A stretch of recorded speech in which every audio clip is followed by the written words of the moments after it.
The crack of timbers breaking echoed through the valley like gunshots, as Nora Winters watched her roof cave in beneath the weight of the season's heaviest snowfall. She stood in the freezing cold of the Sacramento winter of 1878, her shawl clutched around her shoulders, tears freezing on her cheeks before they could fall. 6 months a widow, and now this homeless in the grip of the worst winter California's gold country had seen in decades. "Lord have mercy," she whispered, her breath a cloud in the frigid air. The home she and Thomas had built with their own hands now lay partially exposed to the elements, snow piling atop the furniture and belongings that had defined their 12 years together.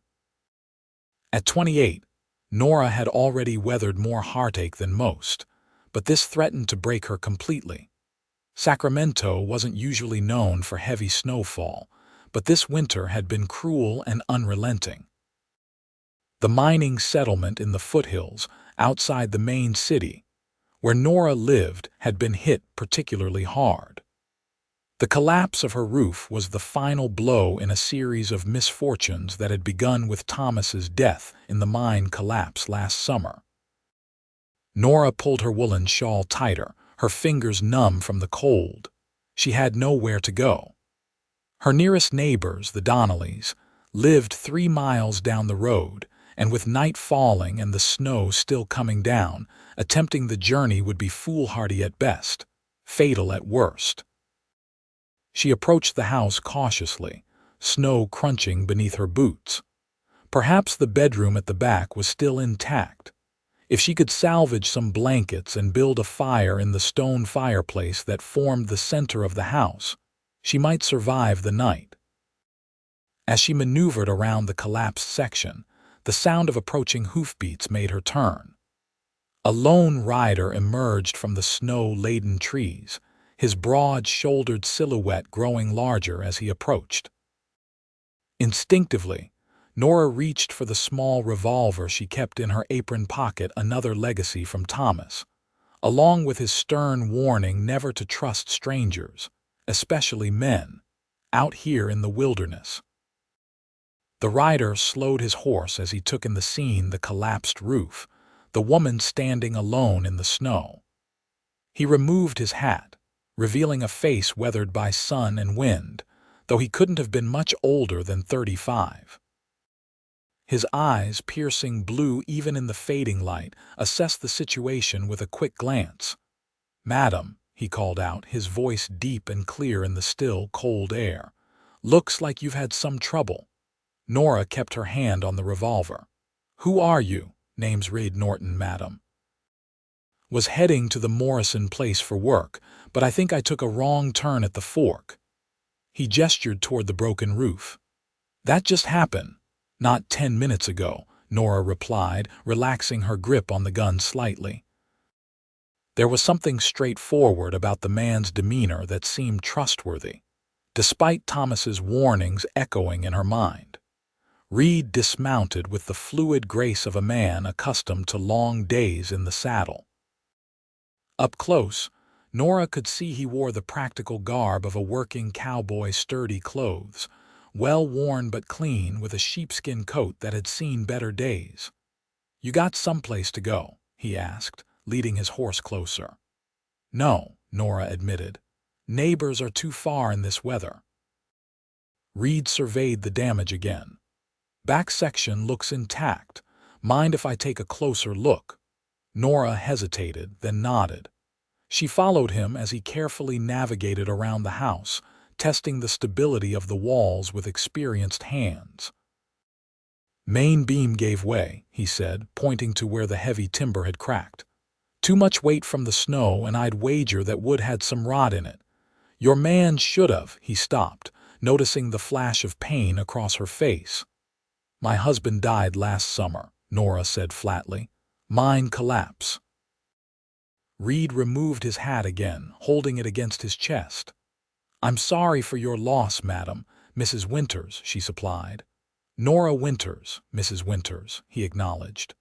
"Look, I can help shore this up enough to keep the weather out of the back rooms for tonight. Tomorrow, I can ride for help or supplies, whatever you need. Nora studied him, suspicious of such freely offered assistance. Why would you do that?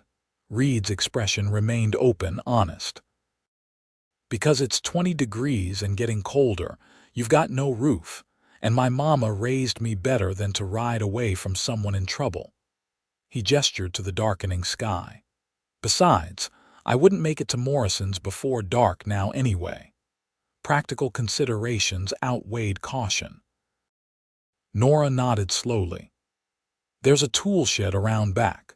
Thomas kept everything organized. For the next hour, as the last light faded from the sky, Reed worked efficiently to create a makeshift barrier using salvaged planks from the shed and a tarp Nora had located. He reinforced the remaining structure, ensuring that at least the bedroom and small sitting area would be protected from the elements. Nora, meanwhile, retrieved what she could from the damaged section linens, food stores, and personal items. When Reed finally came inside, stamping snow from his boots, she had a small fire going in the fireplace and a pot of coffee brewing on the cookstove in the corner. "It won't hold forever," Reed said, accepting the steaming mug she offered, "but it'll keep out the worst of it tonight. Tomorrow I can take a better look, maybe fix it proper." "You know about building?" Nora asked, setting a plate of cold biscuits and preserved venison on the small table between them. Reed nodded, taking a seat on the bench. "Worked as a carpenter's apprentice back in Missouri before I came west. Been doing ranch work mostly since then, but I still know my way around timber and nails." "And what brings you to these parts?" Nora remained standing, keeping a careful distance. "Looking for steady work. Winter's a hard time for a cowhand. Heard Morrison was hiring for some indoor work renovating his horse barn." Reed took a bite of biscuit. "These are good, madam. Thank you." Nora finally sat down across from him, the events of the day catching up with her in a wave of exhaustion. "I appreciate what you've done, Mr. Norton." "Reed," he corrected gently. "Reed," she echoed, studying him more carefully in the firelight. His face was kind, with laugh lines at the corners of his eyes despite the serious set of his mouth. His hands, she noticed, bore the calluses of honest work, and though he carried a pistol at his hip, he'd made no threatening moves. They ate in companionable silence for a few minutes, the only sounds the crackling of the fire and the howling wind outside. After they finished, Reed insisted on taking the small sofa in the sitting area while Nora retired to her bedroom. "I'll be gone at first light to get supplies," he promised as she bid him good night.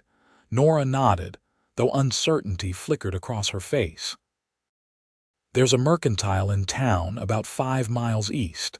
Tell Mr. Greaves I sent you. He'll extend credit he always did for Thomas."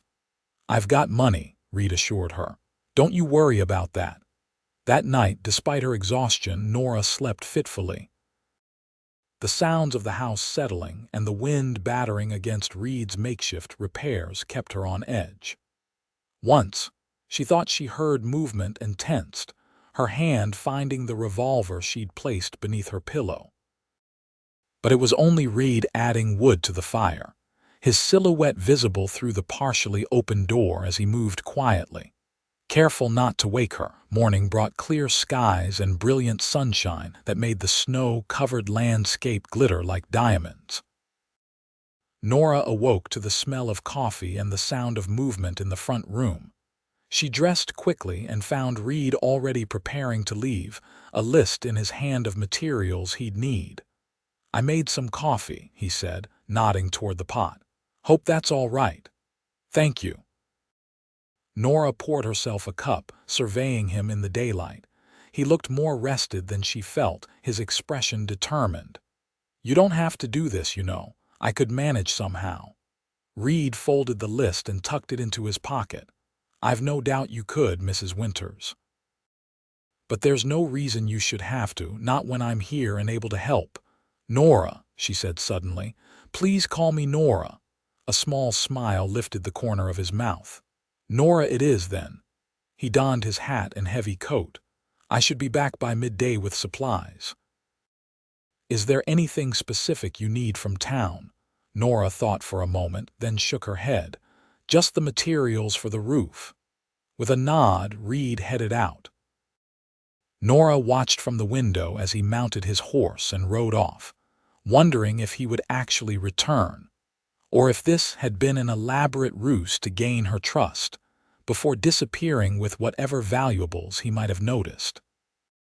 But something told her he would be back, and that certainty surprised her. While he was gone, Nora busied herself cleaning up the areas of the house that had suffered water damage, salvaging what she could and making lists of what needed to be replaced. The bedroom and sitting area remained dry thanks to Reed's repairs, but the kitchen had suffered, with water soaking into the wooden floorboards. True to his word, Reed returned shortly after noon, his horse pulling a small sledge loaded with lumber, tools, and supplies. Nora watched in amazement as he methodically unloaded everything, organizing the materials with practiced efficiency. "Mr. Greaves sends his regards," Reed said as he worked. "Said he'd been worried about you out here alone." Nora nodded, unsurprised. The mercantile owner had been a friend of Thomas's and had checked on her a few times after the funeral, though less so as winter set in and travel became difficult. He also mentioned that he'd be sending his son out tomorrow with some more provisions. Reed continued. "Seems he's been meaning to make the trip, but the weather's been against him." "That's kind of him," Nora murmured, feeling a flush of embarrassment at being the object of charity, though she knew her supplies were running low. Reed seemed to sense her discomfort. "I told him you'd be paying for it all once the spring thaw comes and you can get into town proper." He gave her a knowing look. "Pride's a fine thing, but it won't keep you warm or fed." Nora found herself smiling despite herself. "You sound like my father." "Wise man, your father." "He was," she agreed, the familiar pang of loss less sharp than it once had been. Her parents had passed within months of each other 3 years earlier, leaving her with only Thomas as family.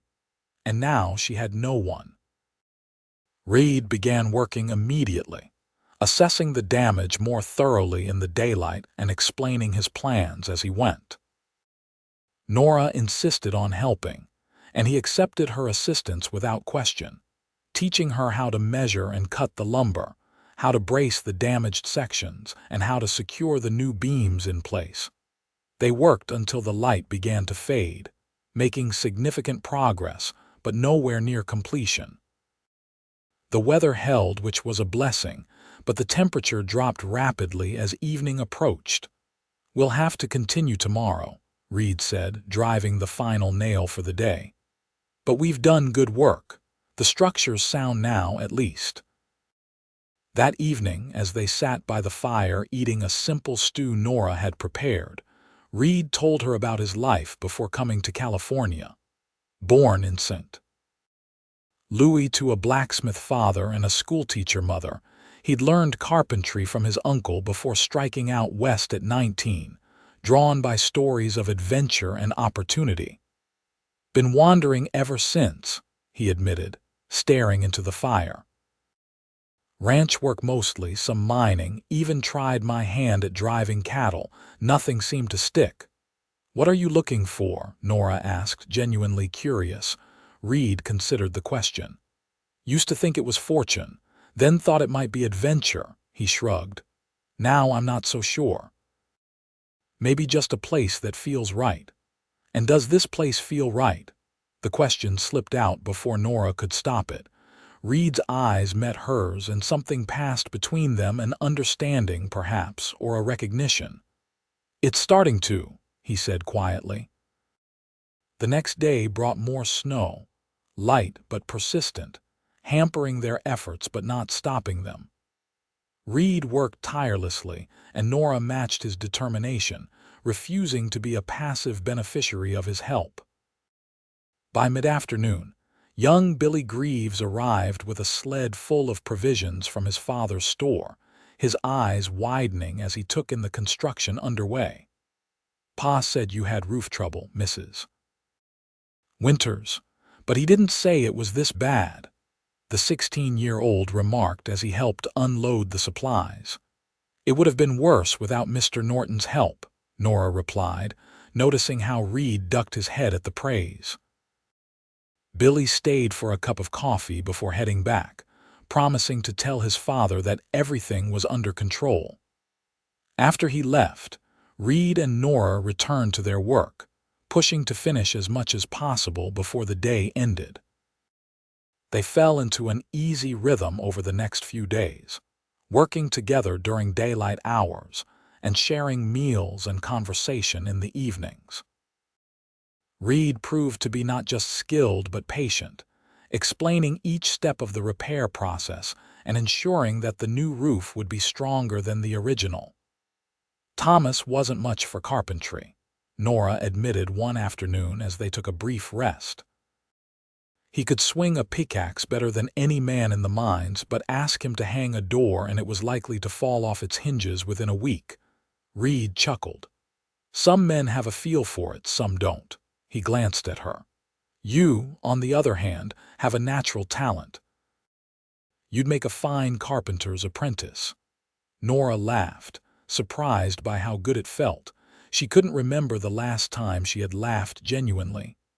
"I don't think Sacramento is ready for a lady carpenter."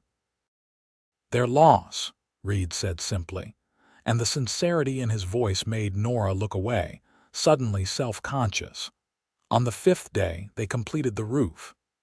Reed insisted on checking every joint and seam, ensuring that it would withstand even the heaviest snowfall. When they finally stepped back to admire their work, Nora felt a strange mix of pride and melancholy.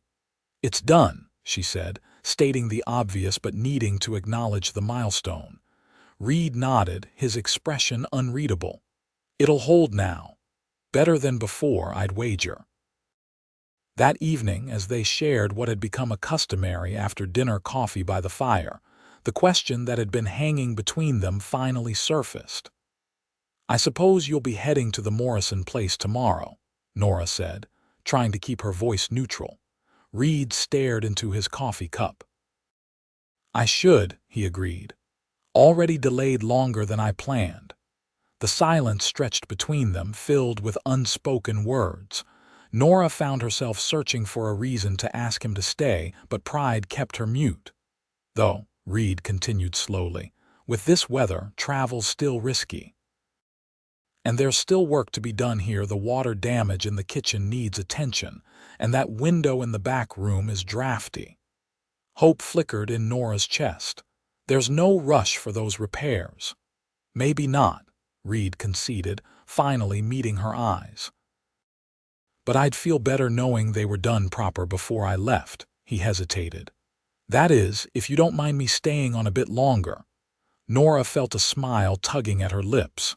"I don't mind," and so Reed stayed.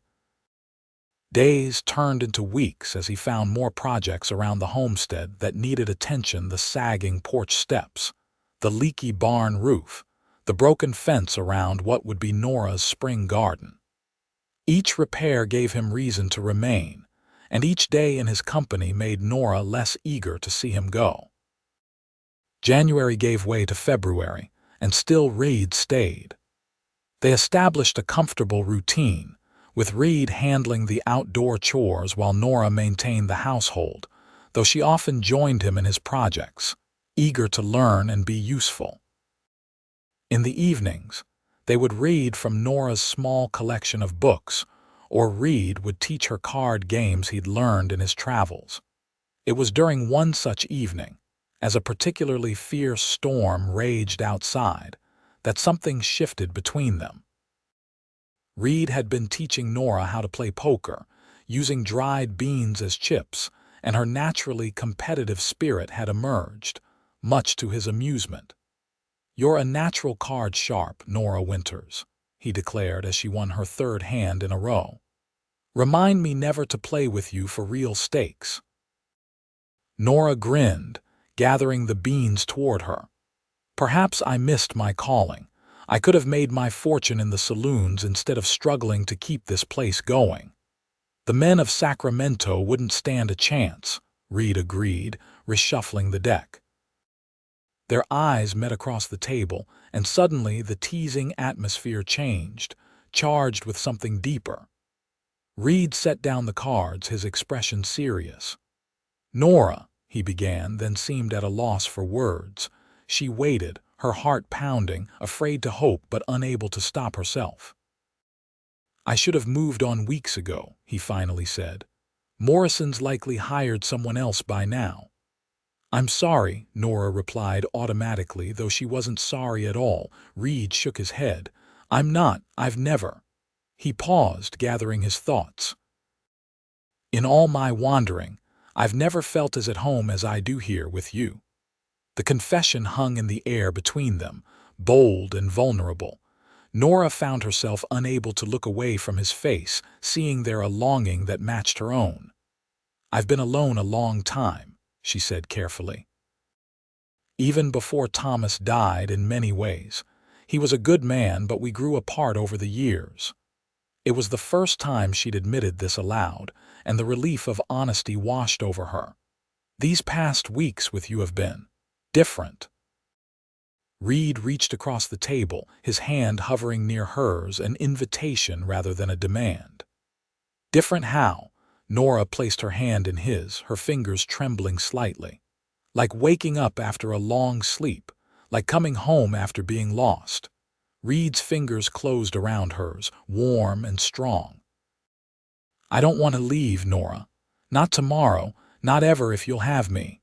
"People will talk," she whispered, though she couldn't bring herself to care about the gossip that would inevitably follow if a widow took up with a drifter so soon after her husband's death. "Let them," Reed said simply. "All that matters is what's true between us." And what was true, Nora realized, was that she had fallen in love with this man who had appeared in a snowstorm and rebuilt not just her home but her heart. It had happened gradually, in the quiet moments of working side by side, in conversations by firelight, in the way he treated her as an equal partner rather than someone to be protected or pitied. "Stay," she said, the word barely audible above the howling wind outside. Reed stood, drawing her to her feet and into his arms. His lips found hers in a kiss that was gentle yet sure, a promise rather than a question. Nora leaned into him, feeling for the first time in years that she was exactly where she belonged. The remainder of winter passed in a blur of contentment that Nora had never expected to find again. Reed officially moved his few belongings from the sofa to her bedroom, and they fell into a partnership that felt as natural as breathing. They made plans for spring planting, discussed expanding the chicken coop, and debated the merits of adding a milk cow to the small menagerie of animals Nora kept. When the snow finally began to melt in March, Reed rode into town to speak with Mr. Greaves about potential work opportunities that would allow him to remain in the area. He returned with news that surprised them both. "Greaves offered me a job," Reed announced as he hung up his coat. "Says he needs someone to handle deliveries and help with inventory. His arthritis is making it hard for him to manage alone, and Billy's set on going to San Francisco to study law." Nora looked up from the stew she was stirring. "That's wonderful news. Will you take it?" Reed nodded. "It means I can be here every night, even if I'm in town during the days, and the pay is fair." He crossed to her, wrapping his arms around her waist from behind. "It's not ranch work, but it's steady." Nora leaned back against him, savoring the solid warmth of his body. "I think Mr. Greaves might have ulterior motives. He's always been concerned about me out here alone." "Smart man," Reed murmured, pressing a kiss to her neck. "Though I have to admit, I share his concern. This place is isolated, and while you're more capable than most men I know, it's still dangerous for anyone to be so far from help." Nora turned in his arms to face him. "What are you suggesting?" Reed's expression grew serious. "I've been thinking. This homestead has good bones, but it's far from everything. There's a small property for sale on the edge of town, not as much land, but a solid house and close enough that you could walk to the mercantile if needed." Nora frowned. "This is my home, Reed. Thomas and I built it together." "I know," he said softly, "and I would never ask you to leave if you truly want to stay, but I want you to be safe, to be part of a community again." He hesitated. "And I want us to start fresh, somewhere that's ours, not a place filled with memories of another life." The words stung, but Nora recognized the truth in them. This homestead represented her life with Thomas, a life that, while not unhappy, had never been as fulfilling as the one she was building with Reed. Still, the idea of leaving was daunting. "Will you at least come see the property with me?" Reed asked when she remained silent. "No decisions, just looking." Nora nodded slowly. "I can do that." 2 days later, they rode into town together. The property Reed had mentioned sat on a gentle slope at the eastern edge of Sacramento, with views of the surrounding countryside, but close enough to town for convenience. The house was smaller than Nora's current home, but well built, with a stone foundation and sturdy walls. It had been empty for nearly a year since its previous owner, an elderly widow, had moved east to live with her daughter. As Reed showed her around, pointing out the features, he thought she would appreciate the large kitchen windows, the covered porch perfect for summer evenings, the small orchard of apple trees. Nora found herself warming to the idea. This place had none of the isolation that sometimes made her current home feel like a prison, especially during the harsh winter months. "There's room for a good garden here," Reed noted as they walked the property. "And enough land for chickens, maybe even that milk cow we talked about." Nora smiled at his use of "we" and "our," the casual way he included himself in her future. It still amazed her sometimes how quickly and completely he had become essential to her happiness. "What would happen to the homestead?" she asked, practical concerns surfacing. Reed considered. "We could sell it or keep it if you prefer. It might make a good summer place, somewhere to escape the town heat." He took her hand. "It's your decision, Nora. I'm happy wherever you are." That evening, as they rode back to the homestead, Nora contemplated the choice before her. The property in town represented a new beginning, a life with Reed that wasn't shadowed by the ghost of her previous marriage. Yet leaving the homestead meant saying goodbye to the last physical connection she had to Thomas and the life they'd built. "I need time to think," she told Reed as they prepared for bed. He nodded, pulling her close. "Take all the time you need. There's no rush." But events conspired to force her hand. 3 days later, a rider arrived from town with news that Billy Greaves had indeed been accepted to study law in San Francisco and would be leaving in 2 weeks. Mr. Greaves needed Reed to start as soon as possible. "I can commute," Reed assured her when she expressed concern about his daily 5-mile ride. "It's not so far." "In good weather," Nora pointed out. "But what about next winter? What if there's another storm like the one that brought you here?" The question hung between them, both recognizing the practical problems with maintaining their current arrangement. That night, as they lay in bed, Nora made her decision. "Let's buy the house in town," she said into the darkness. "You're right, it's time for a fresh start." Reed propped himself up on one elbow, studying her face in the moonlight streaming through the window. "Are you sure? I don't want you to regret giving this place up." Nora reached up to trace the line of his jaw. "I won't. This homestead served its purpose. It sheltered me during my marriage. It kept me safe after Thomas died. And most importantly, it brought you to me when that roof collapsed." She smiled.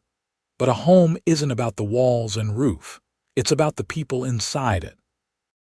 Reed kissed her then, a kiss full of promise and future.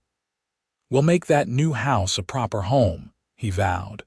The following weeks were a whirlwind of activity as they prepared for the move.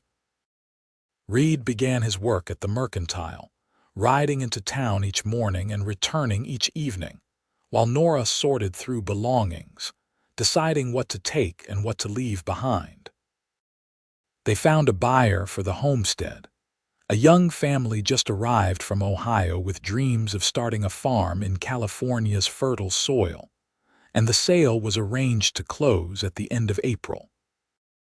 As the moving day approached, Nora experienced moments of doubt and nostalgia, but each time Reed returned home with stories of town life and plans for their new house, her certainty grew. This was the right decision, not just for practical reasons but for her heart. The day before they were to move, Nora walked through the homestead one last time, saying goodbye to each room and the memories it held. In the bedroom, she paused before the small trunk that contained Thomas's personal effects items she had been unable to part with after his death, but had kept closed away. Taking a deep breath, she opened the trunk. Inside lay Thomas's Sunday shirt, carefully folded, the pocket watch his father had given him, a bundle of letters from his mother, and a small leather journal he had kept sporadically.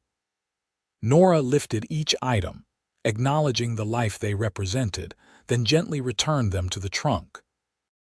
These she would take to the new house, not as a shrine to the past, but as a respectful remembrance of a man who had been part of her journey. When Reed found her there, she was closing the lid, a peaceful expression on her face. "Ready?" he asked softly. Nora nodded. "Ready." The move to town brought changes beyond just their living arrangement. Being closer to others meant more social interactions, and Nora found herself re-engaging with the community in ways she hadn't since before Thomas's death. She attended church regularly, joined a ladies' sewing circle, and even began helping at the mercantile one day a week when Reed was making deliveries. Their new home quickly took shape as they added personal touches: curtains Nora sewed for the windows, a rocking chair Reed built for the porch, a vegetable garden that soon flourished under Nora's care. They added chickens as planned, and by early summer, a gentle Jersey cow named Buttercup joined the household, providing more milk than they could use. As spring turned to summer, Nora noticed Reed growing increasingly preoccupied.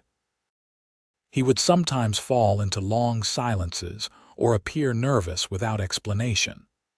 At first, she worried that he was regretting their arrangement or longing for his previous wandering life, but his affection never wavered, and he spoke enthusiastically about future plans for their home. The mystery was solved one Sunday in July after church. Instead of heading directly home as usual, Reed suggested a picnic by the river. It was a perfect summer day, warm but not oppressive, with a gentle breeze that carried the scent of wildflowers. As they finished the simple meal Nora had packed, Reed cleared his throat nervously. "There's something I've been wanting to ask you," he began, reaching into his pocket. "I've been carrying this around for weeks, waiting for the right moment." He produced a small box and opened it to reveal a gold ring set with a modest diamond flanked by two smaller sapphires. Nora's breath caught in her throat. "I know we've been living as though we're already married," Reed said, his voice steady despite the emotion in his eyes. "But I want to make it official, proper. I want everyone to know that you're my wife and I'm your husband in the eyes of God and the law." He took her hand. "Nora Winters, will you marry me?" Tears filled Nora's eyes as she nodded. "Yes," she whispered. "Yes, I will marry you, Reed Norton." He slipped the ring onto her finger, and it fit perfectly, as though it had been made for her. As he leaned in to kiss her, Nora felt the last lingering shadows of her past life fall away, replaced by the bright promise of a future with this man who had rebuilt her home and her heart. They were married 3 weeks later in the small white church in town, with Mr. Greaves giving the bride away and the entire community turning out to witness the union. Nora wore a new dress of pale blue silk, and Reed looked handsome in a suit he'd purchased specifically for the occasion. After a brief honeymoon trip to San Francisco, Nora's first visit to the city, they returned to their home and settled into married life. Reed continued working at the Mercantile, eventually becoming Mr. Greaves's partner when the older man's health began to decline. Nora, meanwhile, started a small business selling preserves and baked goods, her raspberry jam becoming particularly sought after throughout the region. As their first anniversary approached, Nora shared news that brought tears of joy to Reed's eyes. They were expecting a child. The baby, a boy they named James Thomas Norton, was born the following spring, a healthy, strong child with Reed's blue eyes and Nora's determined spirit. 2 years later, they welcomed a daughter, Elizabeth Grace, completing their family. Reed proved to be a devoted father, as patient and loving with his children as he was with their mother.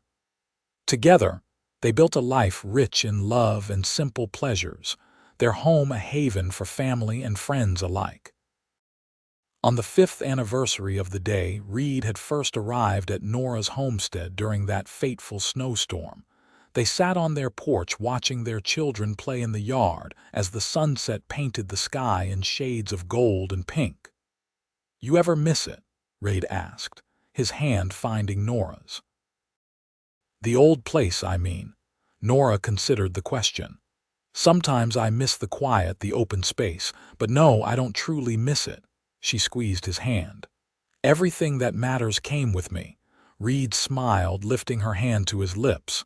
"Do you know, I almost rode past that day. I saw the smoke from your chimney and nearly decided to press on, thinking whoever lived there wouldn't welcome a stranger." "Thank God you didn't," Nora murmured, "though I nearly shot you when you rode up." Reed laughed. "I noticed your hand on that revolver. You looked so fierce standing there in the snow, defiant even with your roof caved in around you. I think I started falling in love with you right then." "And when did you know for certain?" Nora asked, curious. Reed didn't hesitate. "The second day, when you insisted on helping with the repairs instead of leaving it all to me. You climbed right up that ladder with your skirts tied up, hammering away as if you'd done it all your life." His eyes softened with the memory. "I thought to myself, this woman is something special. This might be the place I've been looking for all along." Nora leaned her head against his shoulder. "And was it the place you were looking for?" "No," Reed said, wrapping his arm around her. "It was better. It was home." As darkness fell and they called the children in for supper, Nora reflected on the strange, winding path that had brought her to this moment. The grief of losing Thomas, the despair of that winter day when her roof collapsed, the unexpected arrival of a wandering cowboy with carpentry skills, all of it had led here, to a life fuller and more joyful than she could have imagined. That night, after the children were asleep, Reed and Nora stood in the doorway of their bedroom, arms around each other, listening to the sounds of their home, the ticking of the clock Reed had repaired, the gentle snores of James from the children's room, the soft cooing of Elizabeth in her crib. "I love you, Mrs. Norton," Reed whispered, using the name that still gave Nora a thrill when she heard it. "And I love you, Mr. Norton," she replied, rising on tiptoes to kiss him. "Thank you for rebuilding my roof, and everything else." Reed smiled against her lips. "It was my pleasure. And I plan to keep you warm for many winters to come." As they closed the bedroom door behind them, Nora sent up a silent prayer of gratitude for collapsed roofs, heavy snow, and the healing power of love that had brought her the happiness she now cherished. Over the years, their love only deepened. James grew into a fine young man who inherited his father's skills with wood and his mother's quiet determination. He eventually took over the carpentry business Reed had started after Mr. Greaves passed away, leaving the mercantile to his capable daughter-in-law, who had returned from San Francisco after Billy's untimely death. Elizabeth, always her father's daughter, developed a love for horses and the open land. She married the son of a local rancher, combining their properties to create one of the most successful breeding operations in the region. Reed and Nora remained in their house at the edge of town, expanding it as their family grew to include grandchildren who filled the rooms with laughter and energy. They never regretted leaving the remote homestead, though they occasionally took the grandchildren there in summer to pick apples from the orchard and tell them the story of how a collapsed roof in a snowstorm had brought them together. On their 30th wedding anniversary, their children and grandchildren gathered to celebrate. As Reed stood to propose a toast, his hair now silver but his blue eyes as bright as ever, he looked at Nora with the same adoration he'd shown on their wedding day. 30 years ago, I thought I was lost in a snowstorm, he said, raising his glass. Turns out I was finding my way home. To Nora, my wife, my heart, my home, thank you for letting me keep you warm all these years. As glasses clinked and cheers erupted, Nora wiped away a tear of joy. The journey hadn't always been easy. They'd weathered illnesses, financial struggles, and the normal disagreements of any marriage, but through it all, the foundation they'd built together had remained strong and true, like the roof Reed had so carefully constructed that long-ago winter. Later that night, as they sat alone on their porch under a canopy of stars, Reed took Nora's hand, his thumb rubbing over the wedding band that had never left her finger. Satisfied with how it all turned out, he asked, the familiar question part of their private ritual. Nora smiled, leaning against the man who had been her partner, her lover, her friend for 3 decades. More than satisfied, she replied. Grateful, blessed, complete. Reed nodded, understanding as always. Me too.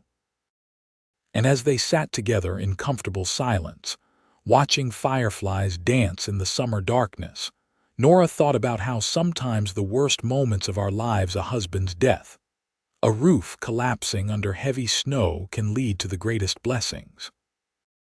How sometimes salvation comes in unexpected forms, like a wandering cowboy with kind eyes and skilled hands who appears just when you need him most. How sometimes, when everything seems to be falling apart, it's actually falling into place.